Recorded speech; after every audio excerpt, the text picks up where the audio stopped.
last character I'm going to look at is Freyna, who is a poison spreader or dot dealer. Honestly, I think they need to buff her to make her more viable because her passive ability is called Unauthorized Bullet, which enemies poisoned by her get bonus damage when shot at, but I barely noticed any of the damage stacking up. Her first ability is Toxic Trauma, which inflicts damage and room zero trauma to any enemies nearby. I did see that most of her gimmick is to continuously spread room zero trauma to as many targets as possible to soften them up for Freyna or her teammates to mow them down.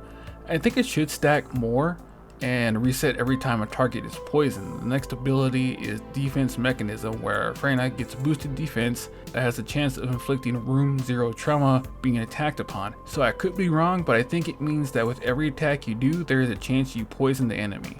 The next ability is Decomposed Poison, where Freyna throws poison and it ends in a swamp-like area where anyone in it gets damaged continuously. If they leave the puddle, they enter a poison footprint state where any footprints others step in, they become poisoned as well. The final ability is Venomous Baptism, where she switches her current gun to a machine gun called Dead Room, where the ammo infects room zero trauma to the target. Freyna was a little weird where I felt they want her to be like an AoE damage dealer, which Freyna would be more fun if she was able to constantly infect poison to giant groups of targets and stacking damage, but she really can't do that, or at least I couldn't figure out how to. But she was okay with boss battles, but I think it was just that particular boss was weak to poison.